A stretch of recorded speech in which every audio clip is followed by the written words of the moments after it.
अभी हम लोग कौन कौन सा टॉपिक डिस्कस करेंगे। अभी हम लोग सबसे पहला मैंने कंसेप्ट बता दिया आपको, स्ट्रेस स्ट्रेन कर्व बता दिया डक्टाइल और ब्रिटल मटेरियल के बीच में। अभी हम लोग टॉपिक स्टार्ट करेंगे हुक्स लॉ। पहला टॉपिक स्टार्ट करेंगे, what is Hooke's law. Hooke's law पहला टॉपिक होगा Hooke's law.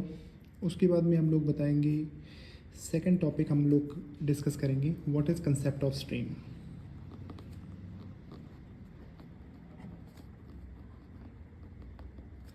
Concept of strain, उसके बाद में कंसेप्ट ऑफ स्ट्रेन में फर्दर आ जाएगा यूनिएक्सियल, यूनिएक्सियल लोड और ट्राई एक्सियल। देखिए, अगर ये मैं आपको एक बार पढ़ा दूंगा, उसके बाद में आपको इसके रिलेटेड कोई भी प्रॉब्लम नहीं होगी। इसके बाद third concept of strain uniaxial, third concept is Poisson ratio, very important topic.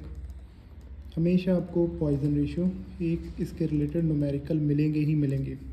And fourth concept is volumetric strain.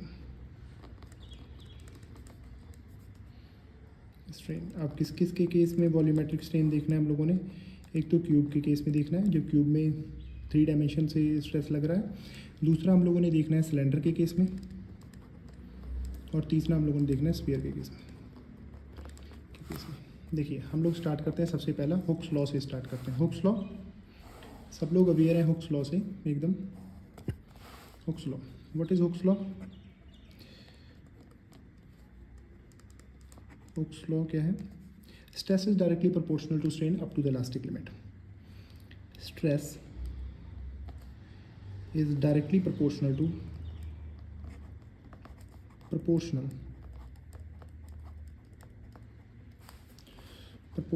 strain up to elastic limit.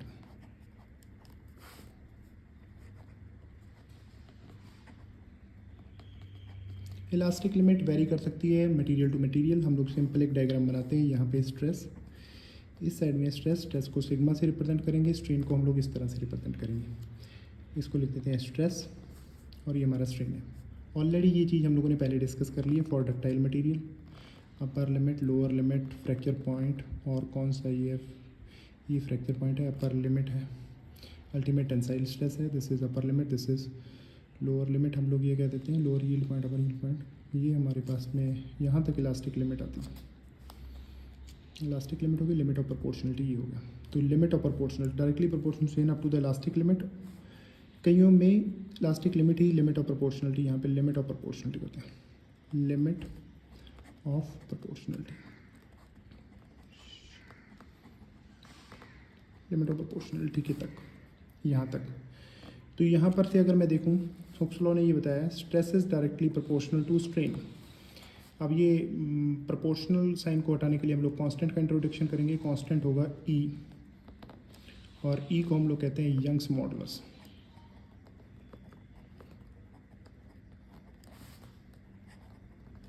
Young's modulus क्या है। यंग्स मॉडुलस आप ये भी कह सकते हो, it is a slope of stress strain curve.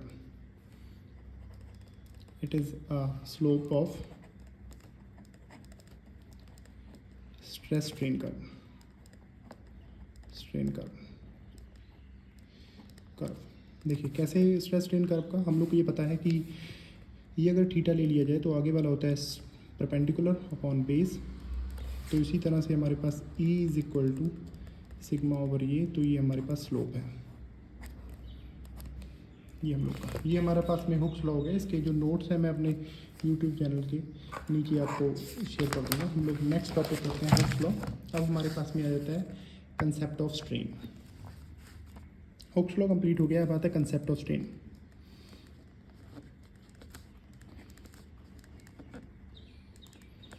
What is strain. Strain हम लोग को ये पता हुआ है। फॉर एग्जांपल हमारे पास कोई भी एक डिवाइस है, यूनिएक्सियल के लिए भी करता हूँ।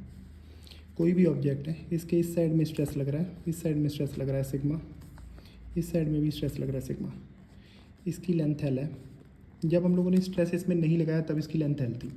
जब हम लोगों ने स्ट्रेस लगाया तो इसकी लेंथ में चेंज आ गया, थोड़ी सी इसकी लेंथ बढ़ गई है। सपोज कर लीजिए हम लोग डी एल कह देते हैं। तो यूनिएक्सियल में, यूनिएक्सियल मतलब एक ही डायरेक्शन में स्ट्रेस लग रहा है, तो हम लोग कहते हैं इसको strain is equal to, strain क्या चीज़ हो जाएगी, change in length upon original length. हम लोग ये भी जितना भी अभी तक पढ़ रहे हैं ना, हम लोग पढ़ेंगे, हम लोग जो भी पढ़ेंगे हम लोग इंजीनियरिंग स्ट्रेस और इंजीनियरिंग स्ट्रेन के पढ़ेंगे। ट्रू स्ट्रेस और ट्रू स्ट्रेन पे हम लोग फिर ओरिजिनल लेंथ,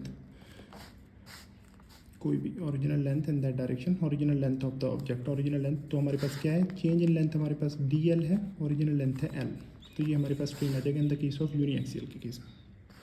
अब अगर तीनों डायरेक्शन में लग रहा है, फॉर एग्जाम्पल एक हम लोग एक बॉक्स ले लेते हैं, क्यूब है ये मेरा, क्यूब को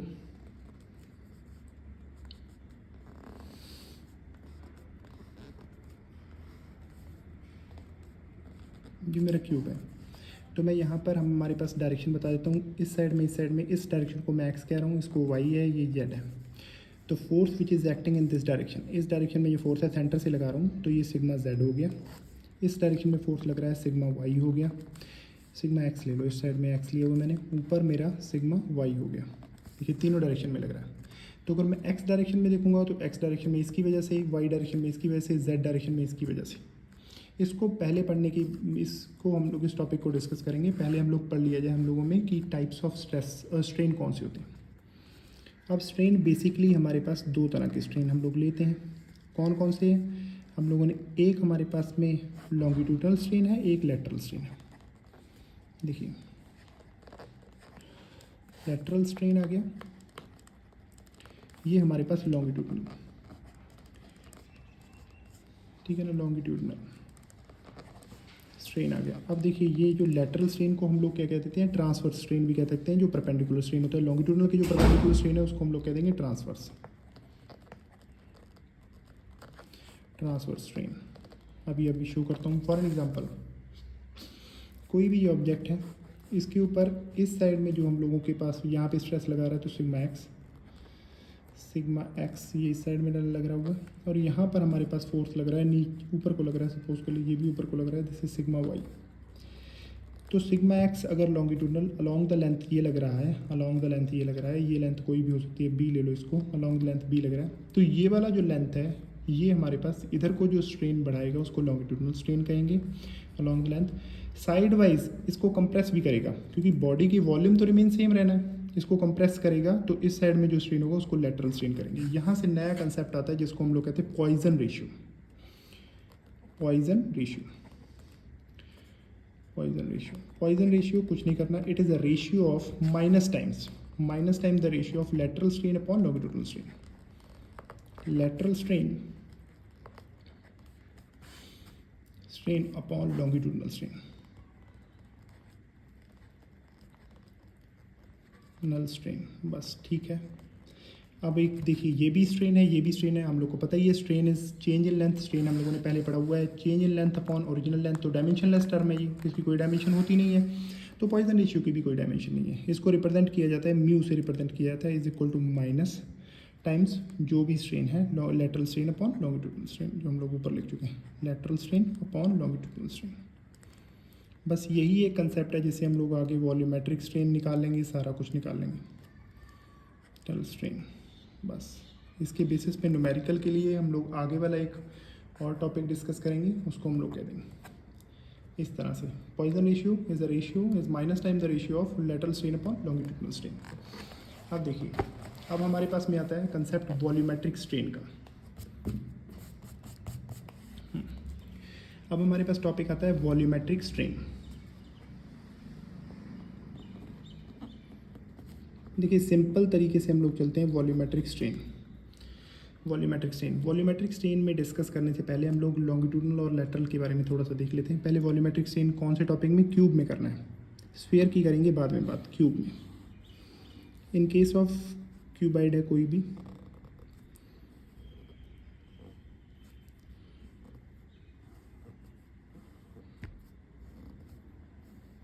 ये क्यूबाइड है। अब इसमें हमारे पास तीन डायरेक्शन, ये हम लोगों ने जो डायरेक्शन को इंडिकेट कर रहे हैं, ये वाले डायरेक्शन को हम लोग कह देते हैं जेड एक्सेस, ये हमारे एक्स एक्सेस, ये हमारे पास वाई एक्सेस। तीनों डायरेक्शंस में इसमें फोर्स लग रहे हैं। यहाँ पे फोर्स लग रहा है सिग्मा एक्स, इतना ही इस साइड में फोर्स लग रहा है, लोग डॉटेड से शो कर रहा हूँ पीछे वाला फोर्स सिग्मा एक्स। ऊपर फोर्स मेरा लग रहा है, ऊपर वाला फोर्स मेरा लग रहा है सिग्मा वाई, और यहाँ पर सेंटर से फोर्स लग रहा है मेरा सिग्मा जेड, और नीचे को जो डॉटेड से शो कर दिया मैंने सिग्मा वाई नीचे को भी लग रहा है, और इस साइड में पीछे वाली साइड में जो लग रहा है मेरा वो लग रहा है सिग्मा जेड जो मैंने डॉटेड से शो कर दिया। ये मेरा पूरा फिगर है। सबसे पहले मुझे इस डायरेक्शन में निकालना है। इस वाले डायरेक्शन को मैं लेता हूँ, इस वाले डायरेक्शन को मैं लेंथ ले लूँ या ब्रेथ ले लूँ, कोई भी कर लो आप। इसको लेता हूँ एल, इसको मैं ले लेता हूँ, इस वाली ऊपर वाली डायरेक्शन को मैं ले लेता हूँ बी, इसको बी ले लूँ, या इसको हाइट भी ले सकते थे हम लोग, चलो इसको हाइट बी ले लूँ। इस चीज़ को हम लोगों ने ले लिया एच, हाइट ले लिया। ये होगी लेंथ, ये होगी ब्रेथ, ये होगी हमारी हाइट। इस तरह से किसी भी तरह से बॉक्स हो सकता है किसी भी डायरेक्शन में। तो ये हमारे पास में ये सब यहाँ तक पता चल गया। हम लोग सबसे पहले एक्स डायरेक्शन में देखते हैं। एक्स डायरेक्शन में चेंज इन लेंथ कितना आएगा। एक्स डायरेक्शन सबसे पहले volumetric strain, volume of cube कितना होता है, volume of cube is equal to length into breadth into height, length breadth into height. Taking log both side, देखिए simple तरीका है टेकिंग लॉग बोथ साइड। आप college में भी इस तरह taking log both side prove कर सकते हो, बोथ साइड। देखो एग्जाम में तो नहीं प्रूव करना होता, पर वैसे एक बार बंदे को पता होना चाहिए। Taking log both side, log B is equal to length into breadth into height. तीनों का प्रोडक्ट है तो तीनों को अलग अलग ले सकते हैं। लॉग की प्रॉपर्टी है, अगर इसमें कोई कंसेप्ट होगा तो इसके ऊपर डिस्कस कर लेंगे हम लोग। तो log B plus log H. अब देखो डिफरेंशिएटिंग दिस इक्वेशन, इस इक्वेशन को डिफरेंशिएट करने पे हम लोग को बन जाएगा B by B is equal to log L by L. ये लॉग का डिफरेंशिएशन है, log B by B plus log H by H. ये डिफरेंशिएशन एच एच ये सब हमारे पास सिमिलर आ गया। अब हम लोगों ने सबसे पहले निकालना है कि लेंथ में कितना चेंज आया, ब्रेथ में कितना चेंज आया, और ये जो ब्रेथ में कितना चेंज आया, और ये हमारे पास हाइट में कितना चेंज आया। लेंथ में change, length D L by L, बाद में सिमिलरली लिख के सबका कंप्लीट कर देंगे। लेंथ में कितना चेंज आया, सबसे पहले देखिए लेंथ में जो फोर्स लग रहा है वो लग रहा है सिग्मा एक्स, इधर स्ट्रेस लग रहा है, इस साइड स्ट्रेस लग रहा है। तो स्ट्रेन कितना आएगा, ये स्ट्रेन हम लोग कैलकुलेट कर रहे हैं लेंथ में, तो हमारे पास आ जाएगा सिग्मा एक्स। इसको हम लोग कहेंगे ये लॉन्गिट्यूडनल पार्ट है, सिग्मा एक्स ओवर ई। ये मानते हैं कि Young's modulus in all the direction constant है, सारे डायरेक्शन में, एक्स डायरेक्शन में भी, वाई डायरेक्शन में भी, जेड। अब देखिए ये तो इसकी वजह से आ गया, डायरेक्ट खींचेंगे तो इधर को बढ़ेगा।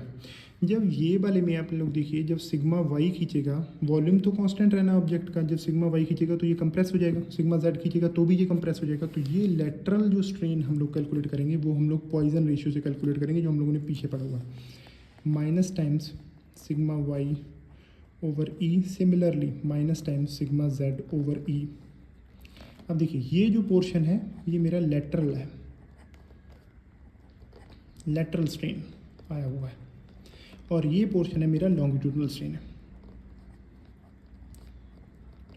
लॉन्गिट्यूडनल पार्ट है, लेटरल है। सिग्मा एल में सिमिलरली यहाँ पर लिख के हम लोग सिमिलरली आगे वाले टर्म्स में भी चलेंगे, जैसे D B by B is equal to, किस डायरेक्शन में है डी बी बाई बी, यहाँ पर देख लीजिए D B by B Y के डायरेक्शन में है, तो वाई इसमें प्रोड्यूस करेगा लॉन्गिट्यूडनल स्ट्रेस, और सिमिलरली पॉइजन रेशियो से बाकी जो दो स्ट्रेस है हमारे वो इसमें प्रोड्यूस करेंगे lateral strain, lateral strain produce करेंगे,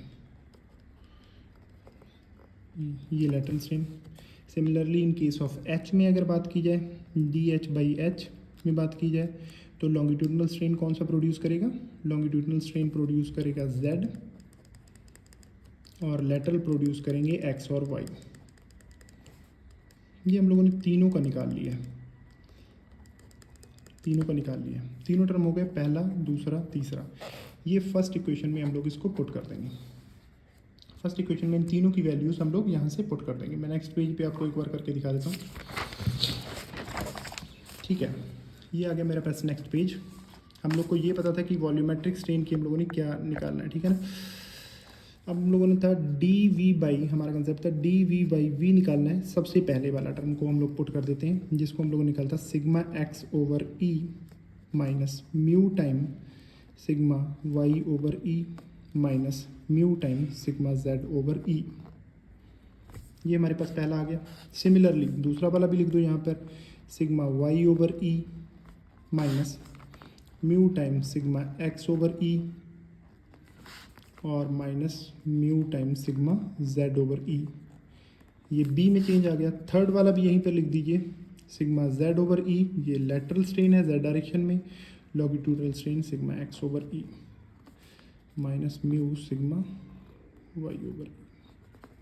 अब देखिए, ये देखिए एक्स वाला टर्म, वाई वाला टर्म, इसमें म्यू नहीं है मल्टीप्लाई, मतलब पॉइजन रेशियो का नहीं मल्टीप्लाई हो, तीनों को अलग लिख लेते हैं हम लोग कॉमन करके, sigma X plus sigma Y plus sigma Z upon E, सब में कॉमन है, ये लिख लिया। सिमिलरली अब देखिए सिग्मा वाई के कितने टर्म है, ये सिग्मा म्यू वाले सिग्मा वाई के 2 टर्म है। सिमिलरली जेड के भी सिग्मा जो जेड है इसके भी 2 टर्म है, एक्स के भी 2 टर्म है। तो हम लोग ये कर लेते हैं -2 म्यू सब में कॉमन आ जाएगा, इसके भी 2 टर्म, ये देखिए वाई वाले के भी 2 टर्म आ गए और जेड वाले के भी 2 टर्म आ गए और एक्स वाले के भी 2 टर्म आ गए। तो हम लोग 2 म्यू सब में से कॉमन ले लिया, यहाँ पे आ गया sigma X plus sigma Y plus sigma Z divided by E. ये दोनों टर्म कांस्टेंट है, दोनों में कॉमन ले लिया जाए, very good. Y plus sigma Z over E is equal to 1 minus 2 mu. ये हमारा वॉल्यूमेट्रिक स्ट्रेन का फार्मूला आ गया, D B by V, general formula है ये जर्नल फार्मूला। इस केस में कंडीशंस अप्लाई हो जाती हैं, हम लोग कंडीशन अप्लाई करते हैं। कंडीशंस कौन सी हैं? अगर कंडीशंस 1, अगर सारे सेम है, हाइड्रोस्टैटिक स्टेट है, फॉर एग्जांपल पानी में पड़ा हुआ है तो जो प्रेशर का फोर्स है चारों तरफ से, पानी की वजह से जो प्रेशर है वो चारों तरफ से सेम लग रहा है। You can say sigma X is equal to sigma Y is equal to sigma Z. उस केस में इज इक्वल टू सिग्मा के बराबर हो जाएगा, तो हम लोग उस इक्वेशन में इसकी वैल्यू पुट कर देंगे। ये वाली इक्वेशन में हमारे पास में आ जाएगा 3 times sigma over E is equal to 1 minus 2 mu. ये हमारे पास डी बी बाई वी आ जाएगा वॉल्यूमेट्रिक स्ट्रेन, ये वॉल्यूमेट्रिक स्ट्रेन का कंसेप्ट आ जाएगा। सेकंड कंडीशन देखिए, अगर ये तीनों का sum x plus sigma Y plus sigma Z is equal to 0 आ गया तो हमारे पास वॉल्यूमेट्रिक स्ट्रेन 0 हो जाएगा, ये कंडीशन हो गई। और या हमारे पास ये जो म्यू है ये मेरे पास 0.5 आ जाए, अगर म्यू मेरे पास 0.5 आ जाए तो मैं इसमें वैल्यू पुट करूँगा इसकी, तो मेरे पास में हो जाएगा, अगर म्यू की वैल्यू पॉइंट पुट करूँगा 1 माइनस 2 इंटू 0.5, ये आ गया sigma X plus sigma Y plus sigma Z divided by E. अगर इसमें वैल्यू पुट करूँगा ये वाला टर्म हो जाएगा 0, तो भी मेरा केस हो जाएगा 0। तो 2 केसेस में 0 की पॉसिबिलिटी है, जहाँ इसका सम 0 हो जाए या इसकी वैल्यू म्यू की वैल्यू 0.5 आ जाए, तो वो भी 0 हो सकता है वॉल्यूमेट्रिक स्ट्रेन हमारे पास। अभी तक हम लोगों ने बल्क मॉडल्स का भी कंसेप्ट करना है यहाँ पे, पर हो सकता है अभी हम लोग नहीं डिस्कस करेंगे, उसको बाद में, छोटा सा टॉपिक है उसको बाद में ले लेंगे। अब इन केस ऑफ सिलेंडर और स्फीयर थोड़ा मैं स्पीड में कर देता हूँ। सिलेंडर के केस में क्या है, इन केस ऑफ सिलेंडर हम लोग ये एक सिलेंडर ले लेते हैं, कोई भी सिलेंडर, क्योंकि इसका जो कंसेप्ट है ना, पहले हम लोग को थिन सिलेंडर और थिक सिलेंडर के बारे में पढ़ना बड़ा ज़रूरी है। उसमें हम लोग को पता चाहिए कि इसमें फ्लूइड है, कितना स्ट्रेस होगा, सर्कमफेरेंशियल स्ट्रेस कितना होगा, हूप स्ट्रेस या लॉन्गिट्यूडनल स्ट्रेस कितना होगा, वो चीज़ें पढ़नी बहुत ज़रूरी है। तो सिलेंडर का वैसे वॉल्यूम देख लो क्या होता है, π/6 d²h, ये होगा हमारे पास π/6 d²h। आप ऐसे भी कहते हो π/4 d²h। पाई देखिए, इसको नहीं, इस तरह से आप लोग डी के टर्म में ही लिखो, π/4 r² इंटू एच, वो नहीं लेना, आप इसी के टर्म में लिखना है। ओहो, एक मिनट लिखिए, इसका वॉल्यूम देखो पहले, π/4 d² इंटू एच, ये है इसका वॉल्यूम, ये हम लोग का वॉल्यूम है, कन्फ्यूजन हो गया था इसको। π/4 d² इंटू एच इसका वॉल्यूम है, taking log both side, taking सब में ही ऐसे ही लेना है, टेकिंग लॉग बोथ साइड, दोनों साइड में लॉग ले लेना है। सिमिलरली लॉग मेरे पास लॉग वी आ गया, similarly log V is equal to, इस साइड में भी ले लो, लॉग π/4 d² इंटू एच, ये हमारे पास में आ गया लॉग। अब जितने भी टर्म्स है लॉग के अंदर है मल्टीप्लाई में, उसको में अलग अलग लॉग अप्लाई हो सकता है लॉग की प्रॉपर्टी के हिसाब से। Log V is equal to log π/4 plus log d², capital D ले लो क्योंकि बाद में जो डिफरेंशिएशन वाला टर्म है वो वाला कन्फ्यूज़न करेगा, तो ये कैपिटल डी ले लो, प्लस लॉग एच। यहाँ पर भी कैपिटल डी ले लेता हूँ मैं, log h। इस तरह से डिफ्रेंशिएट कर दो सारे टर्म को, सिंप्लीफाई करने के बाद में v आ जाएगा, ये कांस्टेंट टर्म है, ये 0 ही आ जाएगा। यहाँ पर ये हमारे पास में 1/d² इंटू 2d आ जाएगा ऊपर, 2d इंटू डी बी, ये इस तरह से टर्म आ जाएगा, प्लस हमारे पास में डी एच आ जाएगा, नीचे एच आ जाएगा। अब देखिए इसको काट दो, इसको काट दो, तो हमारे पास फाइनल टर्म जो आ जाएगा v is equal to v 2D/d plus dh/h, ये हमारे पास एक आ जाएगा change in volume in case of cylinder. तो यहाँ पर ये कहा है कि जितना भी हमारा डायमीटर का वो आ जाएगा, जितना भी डायमीटर में जो स्ट्रेन चेंज होगा प्लस 2 टाइम्स द डायमीटर में स्ट्रेन, और ये हाइट में जितना भी चेंज आएगा। हाइट मीन्स यहाँ पे मैं लेंथ की बात कर रहा हूँ, ये मैं हाइट की बात कर रहा हूँ, यहाँ पे ये डायमीटर की बात कर रहा हूँ। यहाँ पे आप इसको लेंथ भी मान सकते हो, इसको हाइट भी मान सकते हो, कुछ भी अपने हिसाब से प्रूव कर सकते हो, नोटेशंस कुछ भी हो सकते हैं उसकी। अब देखिए इस केस में हमारे पास में अगर मैं कहूँ, अगर मैं आपको थोड़ा सा यहाँ पे कंसेप्ट जल्दी बता दूँ, किसी बच्चों ने रिवाइज़ किया होगा तो मैं कंसेप्ट बता देता हूँ कि जो इसके केस में डायमीटर को इंक्रीज़ करने के लिए जो रिस्पॉन्सिबल होता है वो हमारे पास में होता है सर्कमफेरेंशियल स्ट्रेस, जो सर्कमफेरेंस में लगता है सिलेंडर के, सर्कमफेरेंस में लगता है वो कितना होता है, स्ट्रेस इज इक्वल टू, ये हम लोग दोबारा भी डिस्कस कर लेंगे, बस यहाँ पे पता होना चाहिए PD/2T। ये हमारे पास थोड़ी सी आवाज़ आ रही है, उसकी वजह से डिस्टर्बेंस हो सकता है। PD/2T, ये हमारे पास ये आ गया टूब स्ट्रेसेस। और लॉन्गिट्यूडनल स्ट्रेस जो हमारे पास होता है वो होता है PD/4T, मीन्स ये डायमीटर को इंक्रीज़ करने के लिए, ये मेरे पास लेंथ को इंक्रीज़ करने के लिए, या लेंथ को हम लोग इंक्रीज़ करने के लिए लेते हैं। इसमें इसकी वैल्यू पुट कर दो। देखिए ये वाला तो रिस्पॉन्सिबल है, यहाँ पर देखिए अगर ये वाला स्ट्रेस यहाँ पे लगेगा, डायमीटर को बढ़ाएगा तो हाइट को कम करेगा। सिमिलरली इसमें पॉइजन रेशियो का कंसेप्ट आ जाएगा। पहले मैं कैपिटल D/d की बात कर रहा हूँ, डायमीटर में चेंज, PD/2TE, ये तो स्ट्रेस आ गया, अपॉन E तो ये स्ट्रेन आ गया। ये कौन सा है, ये आ गया लॉन्गिट्यूडनल स्ट्रेन। लेटरल स्ट्रेन की बात करते हैं इसी में, mu is equal to PD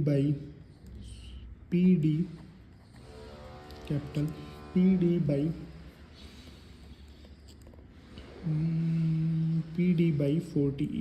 40E, ये हमारे पास में है PD/40E। इन दोनों में से कॉमन ले लो, मैं PD/40E ही कॉमन लेता हूँ हमेशा, तो हमारे पास में आ जाता है 1, ये हमारे पास में आएगा 2 माइनस म्यू, ये हमारे पास में आएगी कैपिटल D/d की वैल्यू। यहाँ पर जो डायमीटर लिया है मैंने वो डायमीटर, इसका डायमीटर D का, ये हमारे पास में वैल्यू आ गई।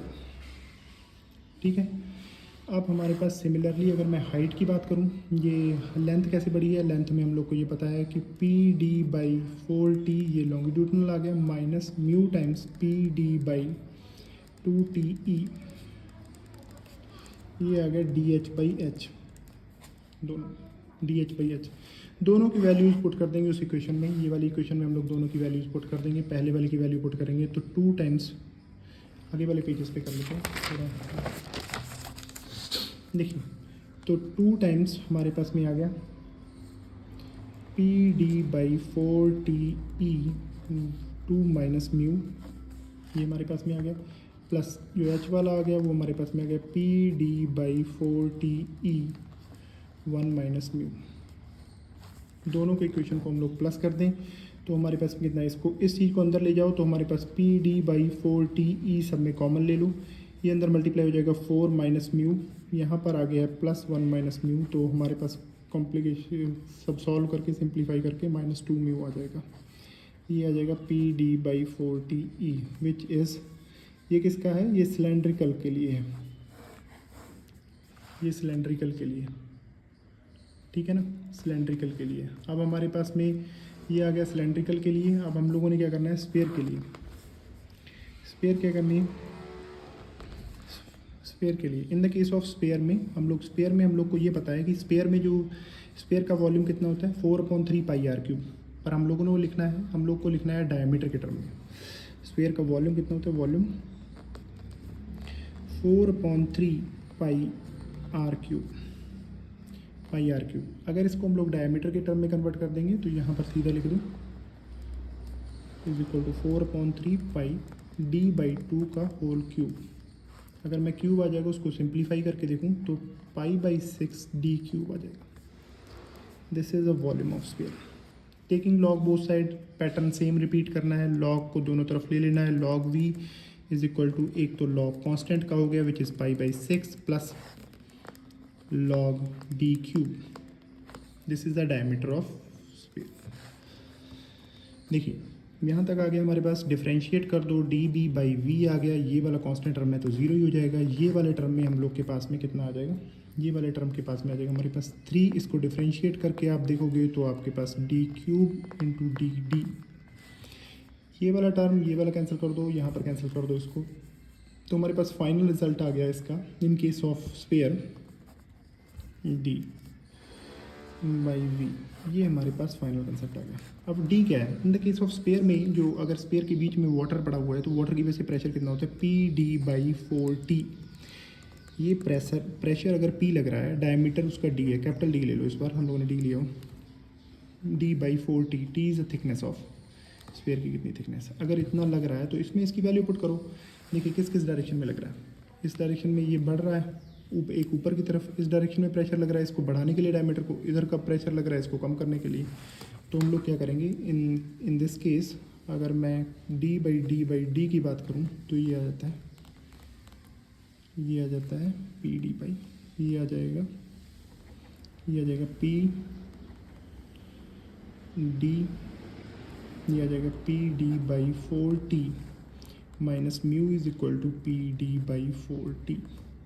Pd/4T कॉमन ले लो, Pd/4T कॉमन ले लिया, 1 माइनस म्यू आ जाएगा, ये आ जाएगी कैप d/d की वैल्यू हम लोग को निकालनी है, 3d/d की वैल्यू इसमें मल्टीप्लाई कर दो तो जो फाइनल रिजल्ट हमारा आ जाएगा, फाइनल रिजल्ट यहाँ पर आ जाएगा जिसकी वैल्यू हो जाएगी जिसकी value dv is equal to v is 3 times ही आ जाएगा d/4T। अब देखो इस सारे को हम लोग एक बार समराइज़ कर दिया जाए, सारे को समराइज़ कर दिया जाए, समराइज़ करना बहुत ज़रूरी है। In the case of cube हम लोगों ने स्टडी किया है, वो फार्मूला आएगा sigma X plus sigma Y plus sigma Z upon E is equal to 1 minus 2 mu. ये हमारे पास में dv/v है, वॉल्यूमेट्रिक स्ट्रेन, ठीक है ना, आप ऐसे भी तरह से कर सकते हो इसको, dv/v वॉल्यूमेट्रिक स्ट्रेन हमारा हो गया ये इस तरह का, ये इन केस ऑफ क्यूब है, ठीक है ना। और इन केस ऑफ सिलेंडर में हम लोगों ने अभी कैलकुलेट किया है, ये आप एक इस चीज़ को बस क्रैम कर लेना है, 4TE 5 माइनस 4 म्यू, ये आ गया हमारे पास में dv/v किसके केस में आ गया, सिलेंडर के केस में। और स्पेयर के केस में अभी हम लोगों ने पढ़ा है 3 टाइम्स Pd/4TE 1 माइनस म्यू, ये आ जाएगा स्पेयर के केस में, ये आ जाएगा स्फीयर के केस में, ये आ जाएगा स्फीयर के केस में। तीनों के केसेस का हम लोग को डिस्कस कर लिया, वॉल्यूमेट्रिक स्ट्रेन इसके केस में, वॉल्यूमेट्रिक स्ट्रेन इसके केस में, वॉल्यूमेट्रिक स्ट्रेन इसके केस में। अब हमारे पास में चलिए नेक्स्ट टॉपिक हम लोग बाद में करेंगे, अब लोग करेंगे इसके न्यूमेरिकल के, अभी नेक्स्ट वीडियोज़ में मैं इसके बेस पे न्यूमेरिकल डालूंगा। Thank you.